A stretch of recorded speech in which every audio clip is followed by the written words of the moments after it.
In the middle of a sentence. Middle of a sentence.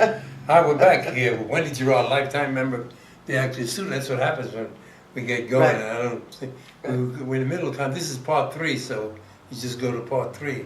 And we were talking about the writers unit and when you're teaching your class. Now that's the other thing. You run a class at Actors Studio, and it's free for all the people that are involved with the Actors Studio. I'm not actually teaching at the Actors Studio right now. Where are you teaching? I teach privately. Yeah. I have a class at the Complex I Hollywood. thought you. Oh, the complex. Complex, yeah. That's now. What does that involve? The complex. What is that about? I just rent a studio there. Oh, you rent the studio Yeah. there. Oh. I thought you were teaching at one of the weekly sessions. Didn't you do something there? You're also on the admitting board, aren't you? Not at the audition? moment. No. Not at the moment. You have been. No. To sit on auditions, you No. never have. Neither have I. And I'm there 30 years. I don't know. No. I don't know who you gotta. But I am considering teaching a class at the studio. Now, what would you teach? Improv. Ah. Improv for method actors. Now, Very specific. Improv for method actors. method actors. As a director, I like to do improv sometimes in rehearsals, and working with studio actors, I was surprised that a number of them not only don't improv, but they don't want to improv. It's So, fear. and to me, it's lack of experience, I think. That too, yes. But especially, you mentioned LA and screenplays, you gotta be able to improv in this town, I think, because just the way auditions are set up and just the way the work is, you don't have the rehearsal you have in the theater. Uh-huh. So you have to be able to think on your feet, What are some of the tips you would give people out there to do it? What kind of tips for what? Well, say you're rehearsing this, pick a play, a scene that you know. How would you go about doing improv? Say Frankie and Johnny. Oh. You know this. Well, something. Lee had one improv that he did, which was, when did your characters first meet? Do the improv of how your characters first met. Okay. Do the improv of your character's first date. Do the improv of your character's first fight, to create that history. Improv, it's hard. If I could teach it just talking about it in a few minutes. You just did. That was a wonderful advice. Yeah, that's what Lee used to do. Yeah. Because I'm sitting there thinking, now, what would I do for? And you just told me what to do. Yeah. Yeah. Viola Spolin actually created her improv from Stanislavski directly. She took from Stanislavski, and that's how she developed her system of improv. Also with some other influences in Chicago at the time, some of the social psychologists and people like that. But a lot of people don't know that she actually developed her method of improv from Stanislavski's work. Just like Lee developed method acting from Stanislavski's work. In this book here, I just want the audience to see if you can see it, Uta Hagen's book, she has a lot of that. Oh yeah. She's definitely a student of Stanislavski also. Yes. Yeah. And Stanislavski came to the United States in the 1920s and gave workshops. And then a few of his actors whom he'd worked with at the Moscow Art Theater stayed in New York and taught Stanislavski's system. So, all the first generation of great American acting teachers all studied with those people, Fortunately, it's a Uta Hagen, Herbert Berghoff, Sandy Meisner, Stella Adler. Well, Stella went to Paris to work with Stanislavski. She not only worked with him here, but she went to Paris She to work belonged with in him. Paris. She was. She was out there. She did. She did. She was such a grand dame. She was. An incredible biography just came out called Stella. Really? This woman, blanking on the name at the moment, phenomenal, 2014, amazing biography on Stella Adler. Really? This woman did her research and she understood her subject. It's really, I urge everyone. Couldn't be the mother from 2.5 Sons, because she studied with Stella. The one who played the mother on 2.5 Men, that television show. Oh, you know what? The one that Sorry. played, you know, I don't watch much TV either. But I don't. I had her on my, I forgot her name. I had her on my show. I try to catch, Years ago. you know. Some, Anyway, she was studied with Stella for many, many years. Stella was great. I studied with Stella. Did you? Oh yeah, absolutely. After Lee died, absolutely. Yeah, I'd always wanted to study with her, but you know, you can't be a servant of two masters.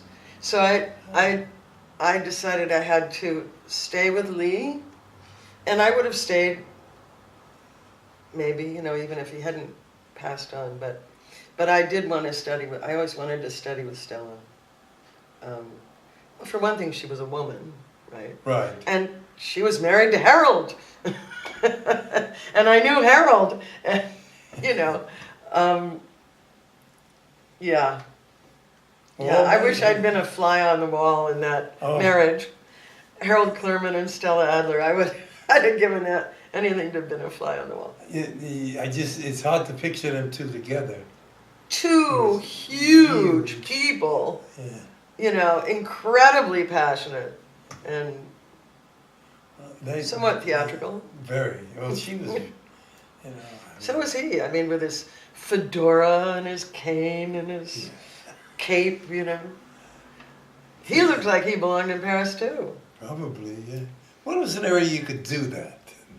It made you. Well, that's another thing. Yeah, okay. What do you mean an era? You come to Hollywood, you can see everything on the street in Hollywood. Well, I saw it all in the village in my yeah, youth. exactly. Sure, big cities. That's why I became an actor in '67.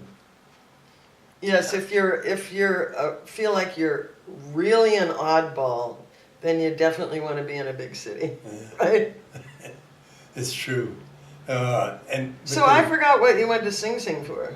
Oh, well, it was OC, you know. Actually, Richard Lynch did. That was what? OC, Organized Crime. Oh. There was a movie called The 7 Ups. Yeah. And it was about organized crime task force. Those are the guys that arrested me, the real ones. Me and Richard Lynch used to laugh because, you know, he arrested you. No, he was that was his first starring role. Yeah, yeah. You know, so we used to talk about that. Yeah, it was. Richard was a great actor. Great actor. Well, he was big. He was a big person. He had a huge instrument. I mean, just his voice, you know. The classics. It's like it was like the James Earl Jones voice, right? You know, I mean, you got this huge booming instrument of a voice, you know, and talk about passion. Oh my God. Oh my God. You know, he was wonderful actor. Great actor. I mean, I saw him on the A-Team. You know, gave great performances. Never walked through. Always gave it everything. 100%. 100%. No matter what it was, Which you have to. If you wanna make it in this business, if you wanna be a good actor, you have to give 100% out of the gate every time, every single time. Right from the starting gate. You can't, you know. I mean, if you want to have a career, if you want to have a long career, you know. Yeah. I often tell my students, think of all the people you grew up watching on television and ask yourself, where are they now? You know, do you want to have a long career in this business, or do you just want to be a flash in the pan? Do you want to be a, you know... She's going to be auditioning. Francine York. This is what she looks like today. She had dark hair. She's doing Marilyn? Yeah, she did a television movie about Marilyn. Oh, she did? Look up Francine York. I don't know if you can see this here. Anyway, this September or something, she wants to audition for the studio. This woman is really very talented, but she comes from an era of, you know. You know who I'd love to see do Marilyn? And I hope she does it in time. You know, when the older Marilyn maybe is Scarlett Johansson. I worked with her in The Black Dahlia. You did? Yeah. Yeah, I had a feeling you were going to say her. Yeah.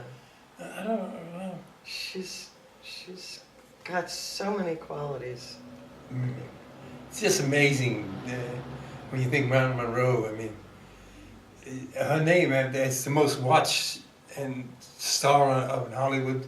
Everybody's there taking pictures. Yeah. I mean, she's the number one. Yeah. In the world. She's one of the few. I don't know who's bigger than her. That lives on, icons that lives on, you know. I'm amazed at my younger students who don't know who Jimmy Stewart is, don't know who Katharine Hepburn, Spencer Tracy, Betty Davis. I mean, because they don't watch old movies on television. They didn't grow up that way, the way, you know, all of the previous generations have. They don't have time They're to learn. on YouTube. Right. Right? They're on YouTube, they're on, you know, whatever. You're right. And texting and you know, it's unbelievable. But yeah, Marilyn, you know, I mean, it's become such an incredible culture. She's become iconic. I mean, she's beyond human at this point. Beyond, she's way yeah. beyond I mean, human. You know? I mean, James now, I don't there, know, right? but I don't know if Elvis is going to maintain that because I don't of know. his music. Yeah. Isn't, you know, the music isn't. That's old-fashioned music. Today you know, it is, yeah. today. So, I mean, I don't You know, know, it's you don't classic, even hear but- about Elvis anymore. I know. Marilyn is the only really one that's... Yeah. that And it's held just, and it's really, as a sex symbol, as a sex symbol. that's it. It's And just the this only- iconic sex That symbol. little pout on her belly was always the sexiest thing. You know, I mean, that in a full slip. Anna Mangani was I asked Anthony Francioso at the studio one time, and he said that was the What? sexiest woman he ever met. Oh, yeah. Oh. She was just Yeah. weak sex. And there's another actor. And you know what? It was interesting. She knew how to use it. Oh, well, yeah. She could turn it on and off. Yeah. Yes, actually, that was the first play I did, was Office Descending, 1967. And, but Anthony Francioso never got the credit that he deserved as an actor. No, he was very good. I He told was him. very good. So I was so He was a glad. very good actor. I Yeah. said, you know, you're one of America's greatest actors. I was so Yeah. glad I got to say it to him. Because Well, he was great. You know, look, when you think about it, it was, you know, you can go think back to Kazan, but, you know, Franciosi, it was Al Pacino, Bobby De Niro, and Dustin Hoffman that broke through the ethnic barrier, Yeah, okay, yeah. right? Yeah, right, yeah, okay. Up until then, everybody had to be waspish, you Blonde know? hair and blue eyes. And have a waspish name, Right, and you know, Rock whatever. Hudson. Yeah, and You're you know, right. plastic surgery, you know, whatever. You're But, right, yeah, you know, right. Those are the three guys. bleach your hair blonde, right? You know, I mean, the studio would do a whole makeover. And it's funny because The film studios, I mean. even today they have no imagination out there. I was up for the movie, I remember Attica in New York. Oh, wow. And they said, I wasn't up for that one. I tried it. They said, you're not the type. I said, but I was there. What? You know. What do you mean you're not the type? It's- I mean, my God. And out here, Oh, because of the blonde hair. Blonde and hair. the blue eyes and. yeah, I mean, out here, I never get called for wise guy movies. And yet, Because of the blonde hair and the blue eyes. I mean, didn't they ever hear of... Haven't you ever thought of like dyeing your hair? Well, I would if they tell me to. And brown Well, contacts? Well, I'm not gonna... I know, this is another thing. I love this. That Well, thing. My agent, yeah, wait, let me just finish. You know, the casting thing, oh, it's what color hair do you have and is it shoulder length? I'm going like, what? Yeah, I mean, it's... I mean, I will cut my hair. I can wear a wig. I can. That's What? it. They color they hair, don't have what's- the imagination anymore. Is it shoulder length? Is it chin length? I'm going, what? My agent, this is a true story. He said, I had you checked out. He said, I know you're the real thing. Every time, he would never call me for jobs. He called me, he said, hey, do you know this guy? You know that guy? Somebody's come over here and they want to, John sent us. Unbelievable. But I would never get called for these movies. And you know, and I got my friends, well, I don't know if you ever read my page and stuff. There's a lot of my friends. My friend John Sonny Franchese, he's 96, he's doing time in federal prison because of his, you know, he shouldn't be in there. Always trying to get him out. I was together with him in 1967 when it was called New Queens. He got 50 years. And he told them, actually I have a reporter from the Inquirer, I'm trying to get interested. He told them, if you can prove I did this bank job, I'll tell you everything I know about the mob. I mean, he's right there in the imagine. And no one has ever picked up on that story. That's a great deal. A great deal. He's 96. And no one's done the story. Where's the screenplay? No one has done that. Huh? No one's done that yet either, but wow. You know, a lot of, now that the Kennedys are dead, because a lot of people thought it was Robert Kennedy, you know, set him up. The Kennedys were evil people. Okay, you know, who says it? I always said if it wasn't for the Italians, the Kennedys would have been bartenders with wet brains.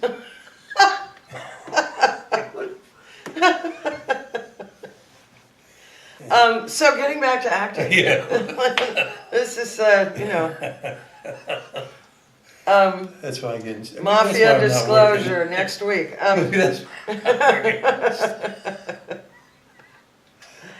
Where were you when I needed you? You know, that's what I'd like to know. Anyway. What were we talking? We were talking about acting. No, talking about acting. Sally Field, who's a member of the studio, and has won a few Academy Awards. Sally Field said that for Lincoln, she realized that she had to actually go in as the character for them to believe that she could do it. Oh, she had to walk in from the minute she walked in the door. She had to be the character. In the audition, Sally Field is auditioning. Right, well, you know, I could see that, why she was right in doing that, because, you know, right away they see, because, oh, you like me, you know, that's what they'd be thinking. They don't have the imagination, you know that. Right. They don't have the imagination that actors have. Right. And we have to show them that. We have to show them our imagination.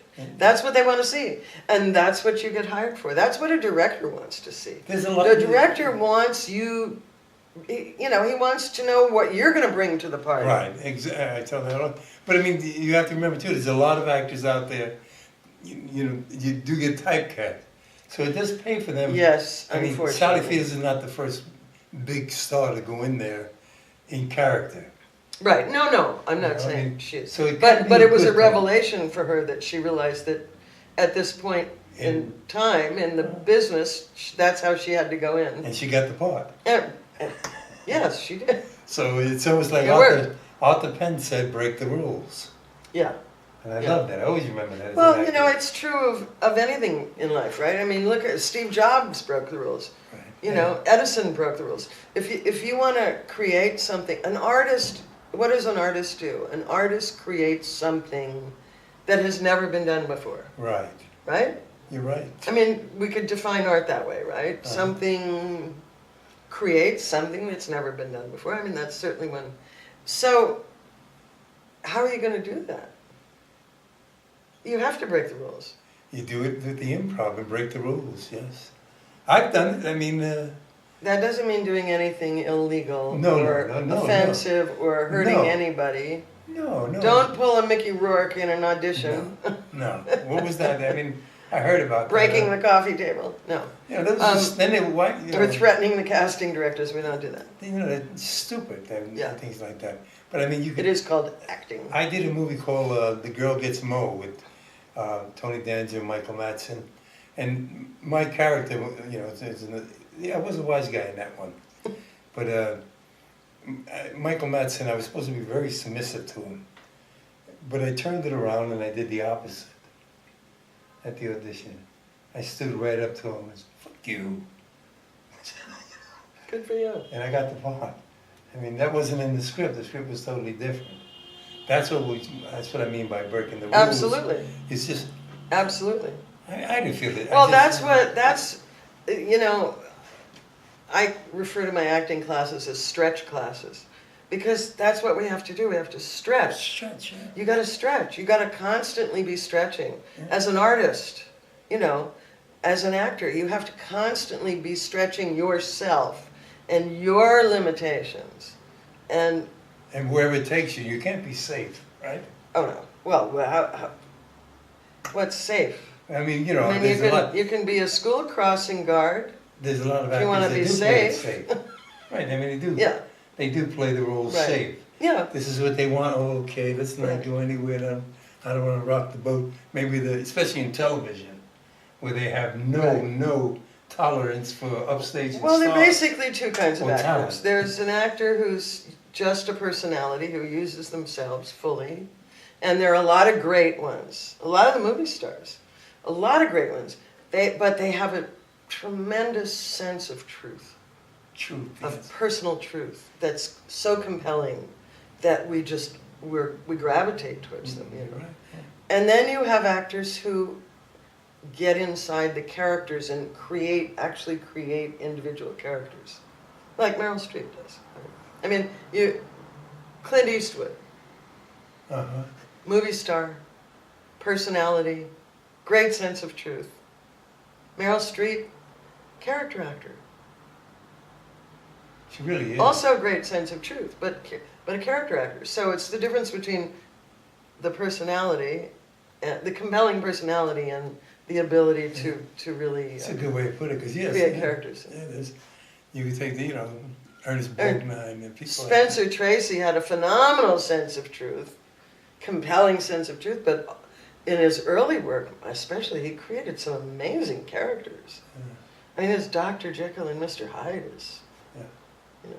He said, yeah, it really was. You know, so he kind of did both. Oh, James Cagney too. And was you like want to. that move, the way he created those moves, that style he had of walking. Like Yeah. John Wayne created his own walk, you know. Which I always think about Robin Williams in the Cage Full Oh yes, yeah. doing the John Wayne imitation. Okay. Isn't that a gay walk? Another, what a gifted talent that man Oh, was. yeah. And a few blocks from the studio up there at Juilliard. He studied. Mm-hmm. Frank Casaro used to teach there. Mm-hmm. Frank Casaro was a member of the studio. Yeah, he was a right. terrific moderator. And He was with a the wonderful opera. one. Yeah, he's directed a lot of my opera first scene at the Met. studio. He moderated my first scene. Yeah. I was doing Gary Gilmore, and it was a Friday, and I never forget.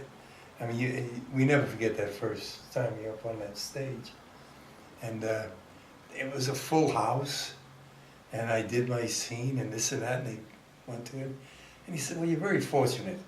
The second scene has been canceled, so we get to." Oh, great. Got to dig into it. I got Oh, do it again. do it Great. again, you know. With direction. Yeah, well, it's Wonderful. just- See, well, why was the studio created?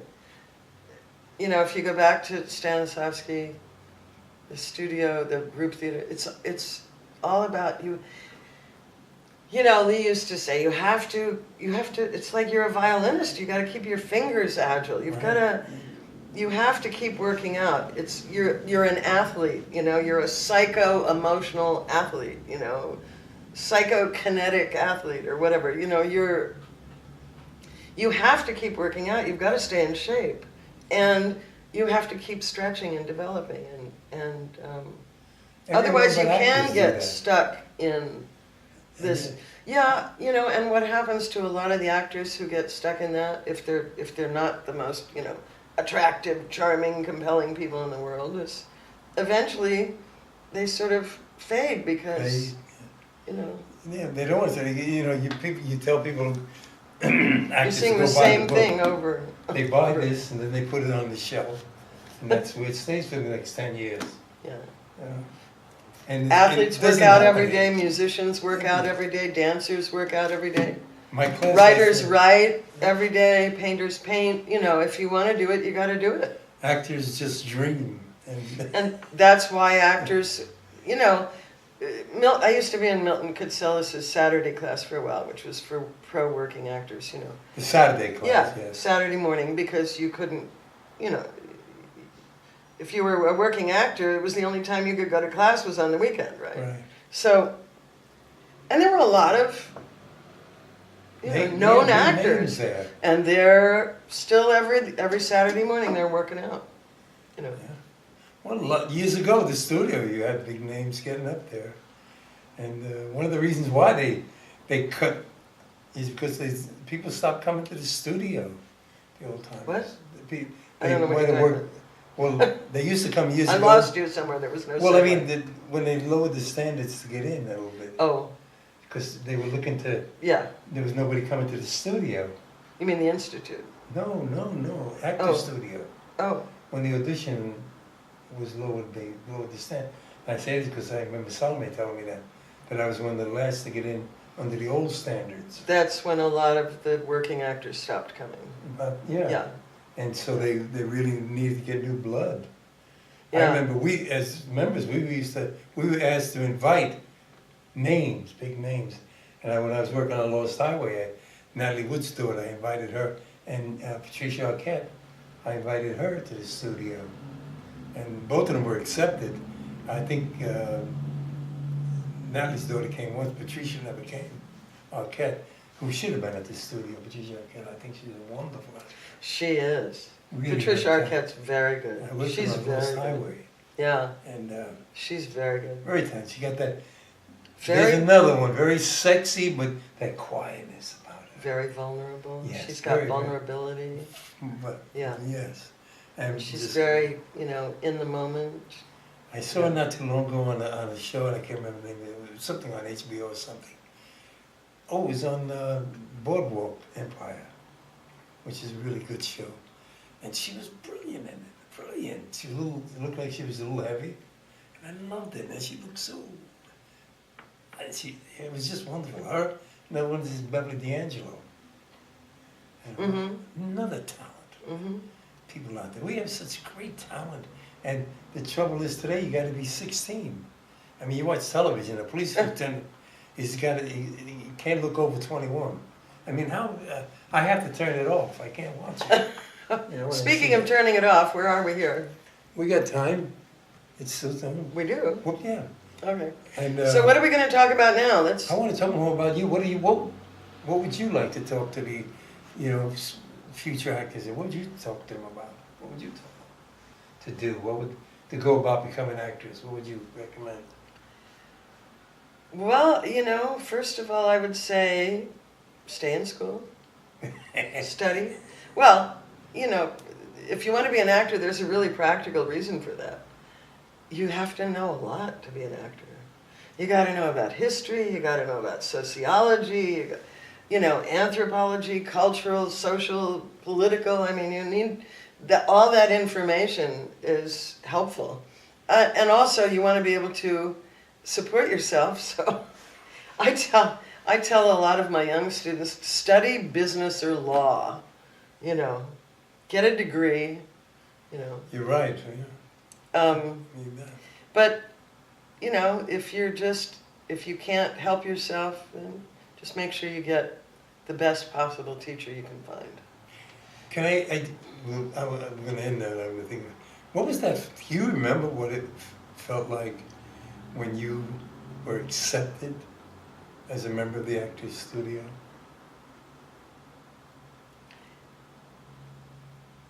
Not really. Really? Not really, because I was so young, I didn't know what the Actors Studio was. I didn't know who Lee Strasberg was. All I knew was this was Johnny's father, and he was a teacher, and this was their studio. And all my friends that I met in New York and everybody I knew was a member, and I wanted to be a part of the group. So I was not really that aware, I was just a kid, I remember seeing Johnny moderating at the studio, and from the back, with the hair and everything, it looked like Lee Strasberg in the back. Oh yeah. Yeah, he's a great teacher. He really is. John Strasberg is They read him out, I think. He's a great teacher, and he's a terrific moderator. Mm-hmm. I mean, Wonderful. I think he in a lot of ways he is like Lee. I mean, certainly more than anybody else, you know, in terms of how he moderates. But he also has his own take on it.